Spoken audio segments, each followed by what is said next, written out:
Sobre Linux. Ponto importante aí, sistema operacional.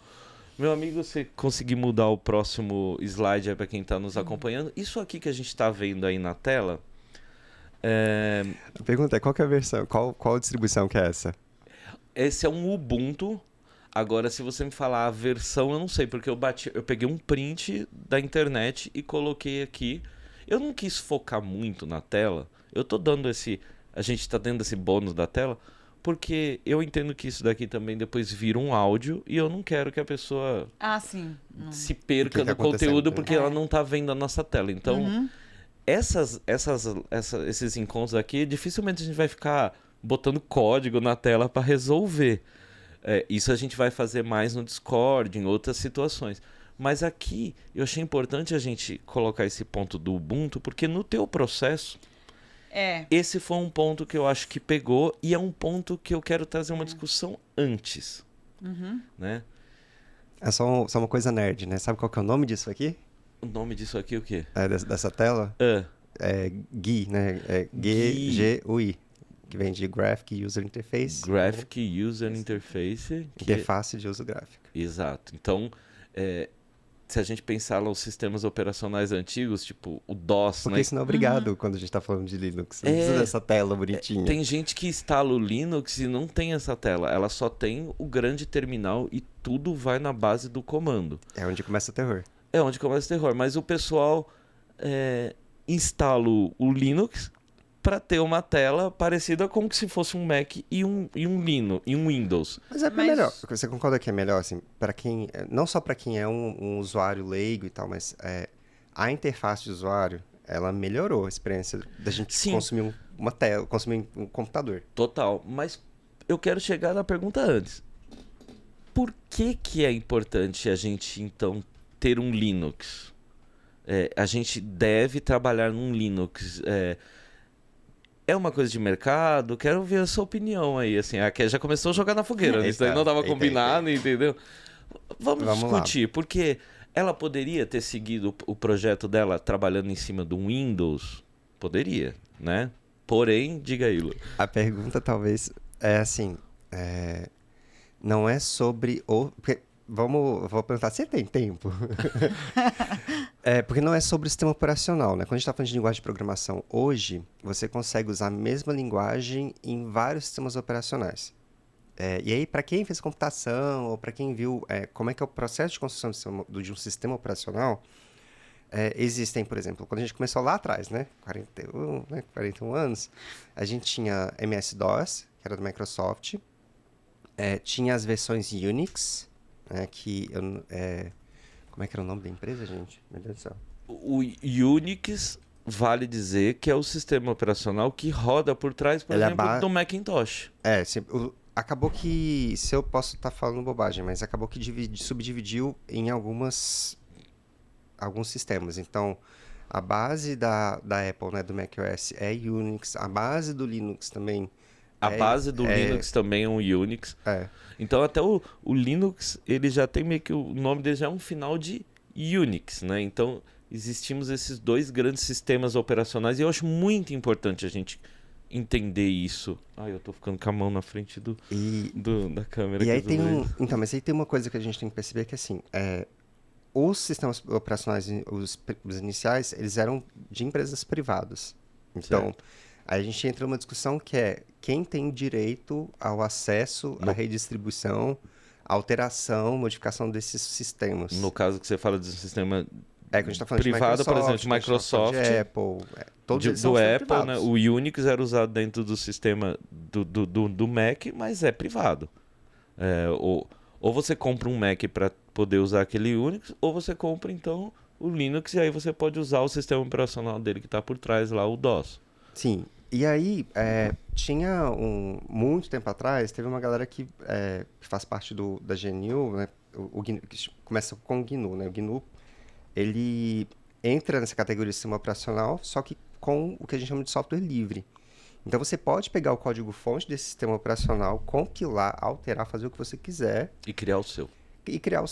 Né? Sem ter que pagar para ninguém. Isso, né? A não ser, por exemplo, eu quero pagar alguém que é especialista que vai me ajudar a mexer nele. Sim. Tá pagando suporte, mas você não tá pagando pelo código, né?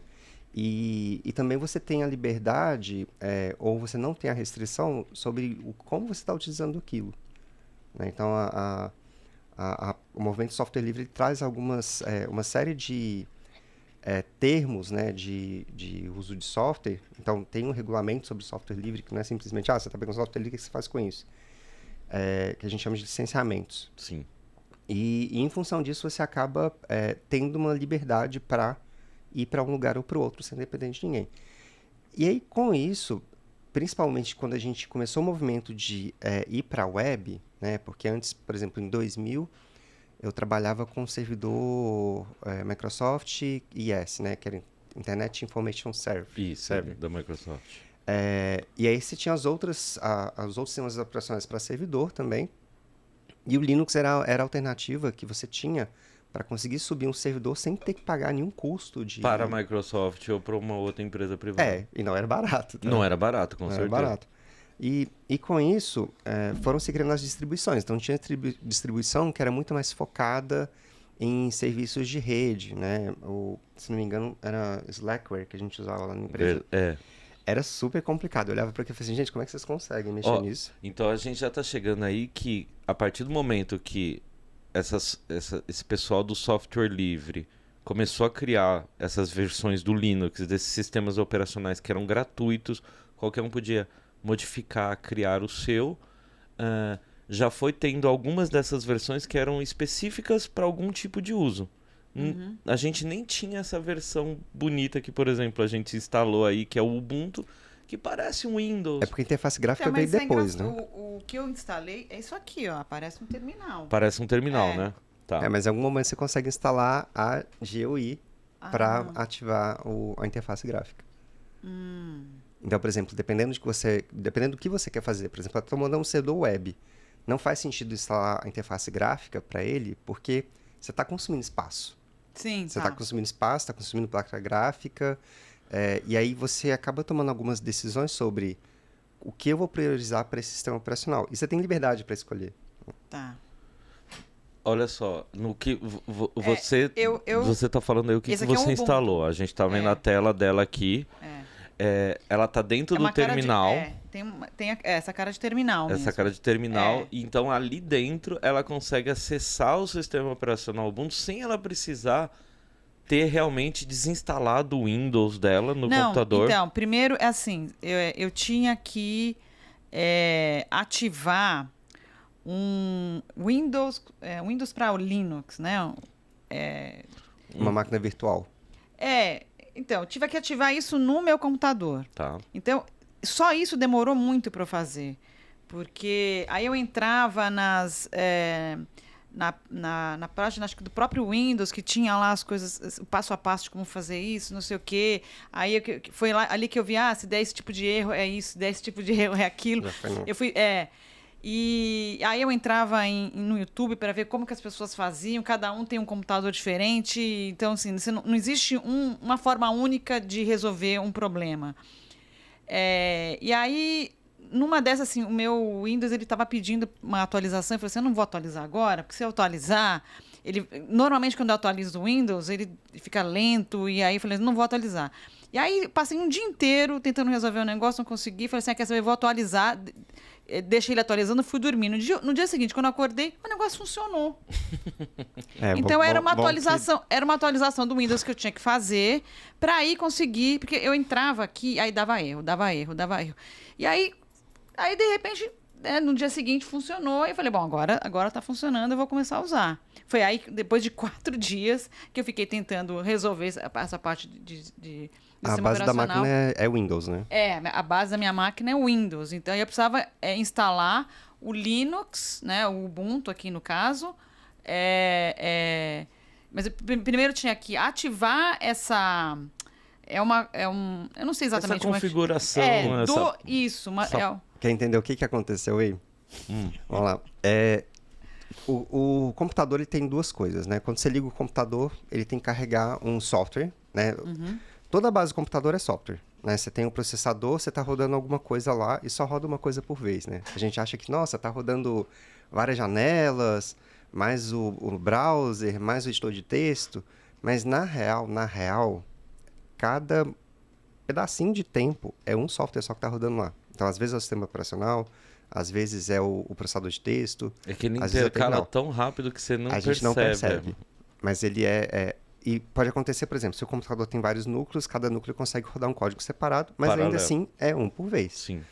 E para o computador fazer o boot, a gente precisa de um negócio chamado bootloader. E aí, quando você está com uma máquina... O boot é o ligar, né? O boot é o processo de ligar a máquina. Certo. Então, o boot liga, o computador faz alguns testes dos dispositivos para ver se está tudo certo. Sim. Tanto que quem tinha computador antigo faz aquele bipzinho. Checava o CD-ROM, né? Checava as portas, né? Ele vê se está tudo ok para ele ligar. Aquele bipzinho é dizendo que a placa-mãe conseguiu inicializar com sucesso e está esperando ter carregar o bootloader. Aí o Windows, ele tem um bootloader próprio, né? Eu não lembro, acho que tem um nome, eu não lembro esse nome desse bootloader do Windows. E o Linux tem algumas versões de bootloader que você consegue instalar. E aí, o que está acontecendo? Como sua máquina base é Windows, ela carrega o bootloader do Windows. E aí, dependendo de como você configurou, você pode, no bootloader, escolher qual sistema operacional vai ser carregado. E aí, por isso que ele demorou, porque provavelmente ele estava pegando o disco, separando um pedaço desse disco para ter o sistema de arquivos do Linux, que é um sistema de arquivo, dependendo de como você faz, é um sistema diferente, né? Não é o mesmo. E, ao mesmo tempo, você pode ter a opção de rodar o sistema operacional no boot, ou você pode rodar o Windows e no Windows carregar uma máquina virtual com outro sistema operacional. Que eu acho que é isso que ela fez. Porque ela está no Windows. É uma máquina virtual. E vai abrir um terminal separado. Eu tive que entrar nas configurações para ativar esse negócio dessa máquina virtual. Então acho que a gente chegou aí num ponto interessantíssimo para a gente falar para quem está aí iniciando, configurando seus ambientes, vai fazer isso sozinho. Então o Luiz falou bem duas possibilidades. Você pode continuar com o seu Windows, só que aí você vai fazer... Ou Mac também. Ou Mac também. Vai fazer uma partição, né, dentro do seu computador, um processo hiper complicado, na minha visão. Para qualquer pessoa, eu acho super complicado. Deixa rodando. Você particionar lá um negócio. Você realmente vai ter que ir na internet, verificar como é que é isso, alguém ali te ajudar. Pode pedir ajuda no Discord aí. E aí se alguém me pedir ajuda, nem vou saber, que eu não vou nem lembrar o que eu fiz. Eu fiz tanta coisa. A gente pede. Eu não lembro nem o que eu fiz direito. Eu imagino. Deu certo, mano. Deu certo. Não sei o que eu fiz. Então você vai ter essa possibilidade de ter o Windows e na hora que você ligar o teu computador, você fala assim, você quer ir para o Windows ou você quer ir para o Ubuntu, por exemplo. E aí você teria essa imagem que a gente estava na tela aqui, que é um sistema operacional, por exemplo, parecido com o Windows, parecido com o Mac. Lembrando que não necessariamente vai carregar interface gráfica, isso aqui é outra coisa.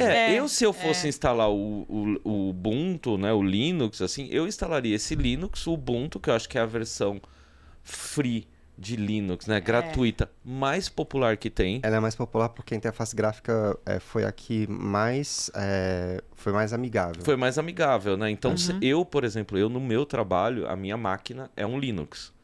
E ela não tem dual boot. Quando eu fui perguntar, você quer deixar o Windows? Eu falei, não. Pode tirar, instala só o Linux, só Linux, porque eu consigo trabalhar ali dentro como se fosse um Windows. Ele tem as janelinhas, ele não vai ter um Word, mas ele tem o LibreOffice, que é horrível. Mas ele tem muitos outros softwares como se fosse um Windows, como se você instala. Só que na hora que você abre o terminal... E aí é o próximo ponto que a gente vai chegar. Você já está ali num terminal dentro do Linux. Poderia não instalar o Ubuntu e ficar com o Windows e trabalhar dentro do terminal do Windows? Porque o Windows também tem um terminal que é o Command, né? O Command Line Interface, CLI. Tem outros que o pessoal instala, que é o PowerShell dentro do Windows. Acho que a base agora está vindo com PowerShell. Eu acho que já vem com o PowerShell, né? Acho que é PowerShell. Você conseguiria trabalhar ali dentro, só que dependendo das coisas que você vai instalar, não deu certo para o Windows mim, tem outras configurações. E tem coisas que nem funcionam. Não funciona. Você vai precisar do Windows. Que eu tentei. Do Linux, né? Porque eu falei assim, bom, esquece então esse negócio de Linux, vou fazer aqui mesmo. Não funcionou. Não funciona. Não funcionou. Então eu precisei do Linux mesmo para... Sim. Tem amigos meus... Você precisava do Linux para quê? Para fazer esses configurar o Ruby, todas essas coisas, entendeu? Para carregar, porque eu tinha que carregar os desafios, né? Eu entrava na plataforma lá da Campus Code, carregava dentro do meu computador, fazia o desafio, aí enviava para eles, né? Pelo Git lá. Ó, a Patrícia Rocha até mandou aqui no chat... Faz diferença programar em Windows ou Linux? É bem isso que a gente está falando, Paty. Depende. Depende, né? Depende. Eu acho que, por exemplo, se você vai instalar uma ferramenta que eu tenho certeza que já dá uma diferença e que a gente usa muito no desenvolvimento, é o Docker. Que ele já gera algumas máquinas virtuais. Mas ele vai funcionar em todos, na real. Só que para você instalar ele no Linux, no Windows, a configuração é totalmente diferente. O pessoal fala que tem que instalar umas coisinhas a mais. Então, dá tranquilamente. Eu, por exemplo, na FIAP, eu dou aula em cima de Windows. As nossas máquinas são Windows, a gente trabalha com JavaScript, com Node, com Java e tudo em cima do Windows. Mas a limitação para mim nem é essa, na real. Por exemplo, se você está desenvolvendo para macOS especificamente para iPhone, a linha Apple. Sim. Então, a iPad, o Air, o relógio... Aí você tem que ter um Mac, né? Você precisa ter um Mac porque a Apple te trava para fazer a compilação do... Só no sistema operacional do sistema. A galera faz uma solução técnica de contorno, que é montar máquinas, PCs, que você consegue instalar o sistema operacional. Tá dentro do termo de uso? Não tá. Então não estou aqui recomendando que você faça isso. Sim. Mas o que a galera costuma fazer é montar o que a gente chama de Hackintosh e conseguir fazer o deploy... conseguir fazer o build do binário para essas plataformas. Mas se você quer usar Docker, você pode usar em qualquer uma das três. Sim. Ele é super multiplataforma. Eu não quero nem entrar muito nesse assunto do Docker para não confundir a galera, mas para dev é a interface, né? Na real. A ideia é que você vai usar. O Sandy Alves até falou: olá, Luiz, já estou aqui para stalkeando. Já está stalkeando aí, vendo seus links, viu? Mas, Paty, eu acho que então, assim, teoricamente não faz diferença de Windows para Linux. Você consegue programar e seguir em todas. A gente, devs, vai se sentir, eu acho que, mais confortável. E aí eu vou compartilhar aqui Tem uma coisa que muda, que é legal falar. Se você está usando coisas de hardware da máquina... muda a forma de que você aciona. Então, por exemplo, Windows, por exemplo, porta serial em Windows. Eu falo isso porque eu uso muita coisa de hardware com porta serial. Você usa com e o número da porta 2 pontos. No Linux já é diferente o caminho. Então é barra dev, barra TTY, alguma coisa. Essas diferenças, muda. Essa diferença vai ter, com certeza. Os tipos dos comandos. Então, geralmente, quando a gente pede para instalar alguma coisa que a gente vai ter que instalar, que é, por exemplo, para o JavaScript, a gente vai usar o Node, os comandos para instalar no Linux são diferentes dos comandos, por exemplo, para instalar no Windows. Então, tem essas pequenas diferenças, mas, no geral, dá para seguir em frente com os dois. A gente vai ver exemplos aqui. Se eu for estar fazendo na minha máquina, eu vou estar fazendo no Mac, porque eu tenho um Mac, e aí por trás vai estar rodando esse Unix, que ele vai ser os mesmos comandos que eu desse no Linux, praticamente. Então, o Linux e o Unix, a gente vai entender que eles são a mesma coisa. E aí tem o Mac, eu tenho o Windows, que aí vai seguir um jeitinho diferente, tá? Mesmo assim, entre Mac e Linux, a gente vai ter algumas diferenças, às vezes, também de comandos.